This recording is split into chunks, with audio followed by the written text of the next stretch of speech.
to our channel and those who are new, welcome to our channel.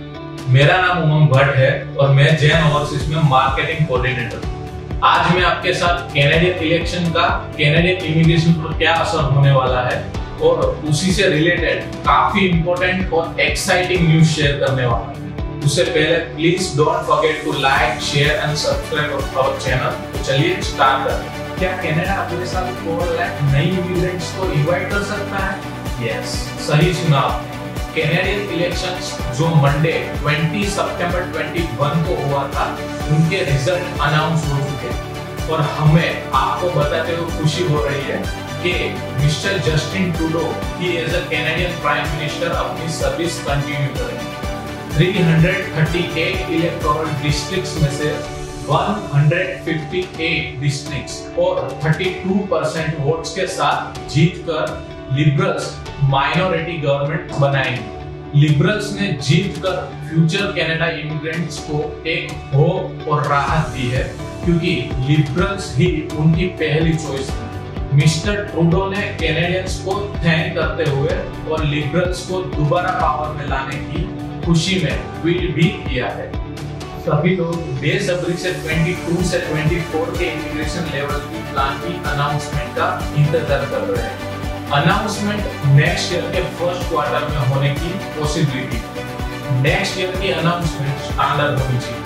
Liberal party के immigration बढ़ाने के plan के हिसाब से चांसेस है कि साल 22 में कनाडा 4 लाख नई इमिग्रेंट्स को इनवाइट कर सकता है।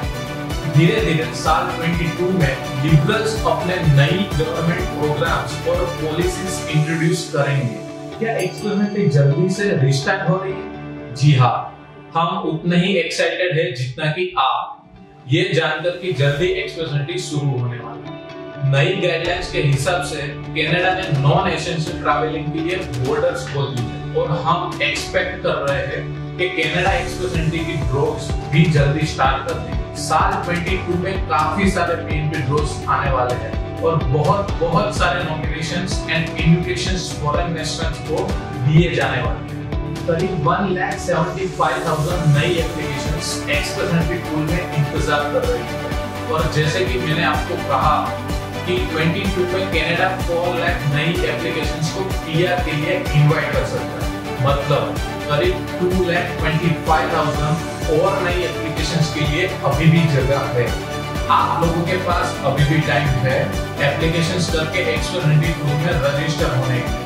हमें बहुत खुशी होगी आपको काउंसलिंग, गाइडेंस और आपके बिहाफ में एप्लीकेशन करने। तो अगर आपके फ्रेंड्स और फैमिली को गाइडेंस की जरूरत है तो हमारे वीडियो उनके साथ शेयर करिए और हमें उनको कनाडा में परमानेंटली सेटल होने में मदद कर सकते हैं। कनाडा गवर्नमेंट को उम्मीद है कि वो पेरेंट्स और ग्रैंड पेरेंट्स के लिए 10,000 नई एप्लीकेशंस प्रोसेस कर सकते हैं। हाल ही में एक इंटरव्यू में मिस्टर ट्रूडो ने कहा था कि नई immigration plan compassion, economic priority और फैमिली रियूनिफिकेशंस पर फोकस करेंगे। लिबरल्स नोटिसबली अपने हाल ही का एक इमिग्रेशन सिस्टम सुधारेंगे ताकि फैमिली एक साथ और यूनिटी से अपनी कम्युनिटी में रह सके। साल 22 में लिबरल्स तुरंत ही पेरेंट्स और ग्रैंड पेरेंट्स की एप्लीकेशंस प्रोसेसिंग नंबर्स डबल करते हुए 10,000 तक करेंगे। प्लान एक्शन में लाने के लिए और प्रोसेसिंग टाइम कम रखते हुए लिबरल्स फैमिली क्लास एप्लीकेशंस का बजट भी डबल करने वाले हैं। इसके साथ साथ लिबरल्स एप्लीकेंट्स जिनके कैनेडियंस भाई बहन हो उनको ज्यादा एक्सेस देंगे ताकि ज्यादा से ज्यादा कैनेडियंस अपने किड्स को कनाडा ला सके। लिबरल्स डिपेंडेंट्स की मैक्सिमम एज को 90 से 22 करने वाले हैं, क्योंकि स्पाउस परमानेंट रेसिडेंसी का अभी का वेटिंग पीरियड 2 साल का है। लिबरल्स ये रूल भी बदलते हुए स्पाउस को इमीडिएट परमानेंट रेसिडेंसी प्रोवाइड कर सकते हैं। फैमिली को एक साथ रखने की एक अच्छी इकोनॉमिक समझ। क्या 40,000 अफगान रेफ्यूजीज को कैनेडियन परमानेंट रेसिडेंसी मिलने वाली? जी हाँ, रेफ्यूजीज के लिए लिबरल्स का वादा है कि वो कंट्री के सारे एम्प्लॉयर्स के साथ मिलकर काम करेंगे और 2,000 स्किल्ड रेफ्यूजीज का स्वागत करेंगे ताकि इन डिमांड सेक्टर जैसे कि हेल्थ केयर में लेबर शॉर्टेज काम हो सके। और तो और लिबरल्स अफगानी रेफ्यूजीज के साथ अपनी कमिटमेंट को डबल करते हुए और रीसेटलमेंट गोल को बदलते हुए 20,000 की जगह 40,000 अफगानी रेफ्यूजीज को कैनेडियन पीआर देंगे। हमें यही एक्सपेक्ट करना चाहिए कि लिबरल्स अपने 2015 का इमिग्रेशन एजेंडा कंटिन्यू रखेंगे, जिसका मतलब यही है कि कनाडा पेंडेमिक के बाद इकोनॉमिक रिकवरी लाने के लिए ज्यादा से ज्यादा इमिग्रेंट्स का स्वागत करेंगे। उसी के साथ लिबरल्स फैमिलीज को मिलना, रेफ्यूजीज की मदद करना और दूसरे ग्लोबल टैलेंट्स जैसे टेम्पररी फॉरेन वर्कर्स और इंटरनेशनल स्टूडेंट्स का स्वागत करने की कमिटमेंट जारी रखेंगे। पार्टी प्लेटफॉर्म के कई सारी वादे थे, जिसमें से एक ये है कि एप्लीकेशन प्रोसेसिंग टाइम को 12 मंथ के अंदर कर दिए। लिबरल्स टेम्पररी फॉरेन वर्कर्स और फॉर्मर इंटरनेशनल स्टूडेंट्स के लिए एक्सप्रेस एंट्री पॉइंट सिस्टम के पाथवेज ओपन करने पर फोकस कर रहे हैं। अगर आप कोई अफगान रेफ्यूजीज या टेम्पररी फॉरेन वर्कर्स या फॉर्मर इंटरनेशनल स्टूडेंट को जानते हैं तो हमारा ये वीडियो इनके साथ जरूर शेयर करिए, ताकि हम उनको कनाडा में परमानेंटली सेटल होने के लिए हेल्प कर सकें। Liberals on future employment opportunities in Canada. Liberals plan कर रहे हैं कनाडा में एम्प्लॉयमेंट अपॉर्चुनिटीज ज्यादा से ज्यादा बढ़ाई जाए, ताकि जो वर्कर्स डिजर्विंग है उन्हें जॉबलेस ना रहना पड़े और मार्केट में लेबर शॉर्टेज भी ना रहे। ना सिर्फ इन डिमांड सेक्टर्स के लिए पर सभी सेक्टर के लिए एम्प्लॉयमेंट अपॉर्चुनिटीज बढ़ाई जाए, क्योंकि काफी सारे स्किल्ड इमिग्रेंट्स को अपनी मनपसंद फील्ड में जॉब नहीं मिल पाती है।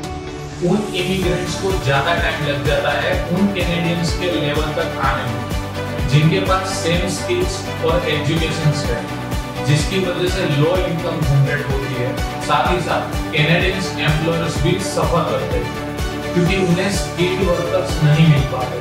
कैनेडियन की एजिंग पॉपुलेशन भी फ्यूचर में लेबर शॉर्टेज के एक बहुत बड़ा रीजन बन सकती है। इंटरनेशनली ट्रेन वर्कर्स के इश्यू पर लिबरल्स लीडरशिप प्रोवाइड करेंगे और provinces, provincial regulatory bodies, educational institute, employers union के साथ लेकर फॉरेन क्रेडेंशियल्स रिकॉग्निशंस को इंप्रूव करेंगे। लिबरल्स एक ट्रस्टेड एम्प्लॉयर्स टीम बनाएंगे जो टेम्पररी फॉरेन वर्कर्स और कैनेडियन एम्प्लॉयर के बीच हो, ताकि वो दोनों को सपोर्ट कर पाए और जिसकी मदद एप्लीकेशन प्रोसेस में होगी। परमिट रिन्यूअल्स को इजी बनाना, 2 वीक प्रोसेसिंग स्टैंडर्ड को अप्रूव करना और एक एम्प्लॉयर हॉटलाइन क्रिएट करना जो कंपनीज को अलाउ करे वर्कर्स को हायर एंड अट्रैक्ट करने में। इसी को ध्यान में रखते हुए लिबरल्स ने ग्लोबल टैलेंट स्ट्रीम में इंप्रूवमेंट लाने का वादा किया। लिबरल्स का TFWs को सपोर्ट 5 पिलर पर आधारित है। फर्स्ट, फॉरेन वर्कर्स के लिए सिटीजनशिप के ज्यादा से ज्यादा पाथवेज बनाना। सेकंड, प्रोग्राम को रिव्यू बनाने के लिए ऑडिटर जनरल को बुलाना। Third, labour market opinion process को स्ट्रॉन्ग बनाना। फोर्थ, हर कम्युनिटी में टेम्पररी फॉरेन वर्कर को किस टाइप की जॉब दी जा रही है वो बताना। फिफ्थ, एम्प्लॉयर की प्रायोरिटी होनी चाहिए कि वो एक एक्सटेंसिव सर्च करें एम्प्लॉयर ढूंढने के लिए कि जो कैनेडियन वर्कर हो, प्रीफरेबली यंग वर्कर्स। कैनेडियंस के लिए डायरेक्ट फ्लाइट शुरू होने वाली है। जी हाँ, हमने अभी ये खुशखबरी सुनी है कि गाइडेंस के हिसाब से कनाडा ने नॉन एसेंशियल ट्रैवलिंग के लिए बॉर्डर्स खोल दी और वहाँ इंडियंस के लिए आती है एक दूसरी खुशखबरी। कनाडा ने 5th मंथ के बाद इंडिया से आने जाने वाली डायरेक्ट फ्लाइट्स दोबारा शुरू कर दी है और दिल्ली से होगी फर्स्ट कनेक्टेड फ्लाइट्स। 27 सितंबर 21 से शुरू होगी डायरेक्ट फ्लाइट्स दिल्ली से। एयर कनाडा ने दिल्ली टोरंटो नॉन-स्टॉप रिस्टार्ट कर दी है कोविड-19 प्रोटोकॉल को ध्यान में रखते हुए, जहां WHO अप्रूव वैक्सीनेटेड पैसेंजर को RT-PCR या एक rapid PCR test flight hold करने के 18 घंटे पहले करवाना। पैसेंजर को टेस्ट कोविड-19 टेस्टिंग सेंटर और लॉन्च से करवानी है जो दिल्ली एयरपोर्ट टर्मिनल 3 पर है। इसी के बारे में डिटेल्स इंफॉर्मेशन डिस्क्रिप्शन बॉक्स में दी गई है via link. So that's it from my side for today. I hope आप लोगों ने वीडियो को एंजॉय किया और आपको वीडियो इंफॉर्मेटिव लगी। Before going, please don't forget to like, share and subscribe the channel. Video and करने से पहले मैं ये बताना चाहूँगा कि हमने जो कुछ वीडियो के दौरान शेयर किया या कहा वो सारे सोर्सेज और लिंक्स मैंने डिस्क्रिप्शन बॉक्स में मेंशन कर दी है। Thanks for watching. Stay tuned for more. Stay safe.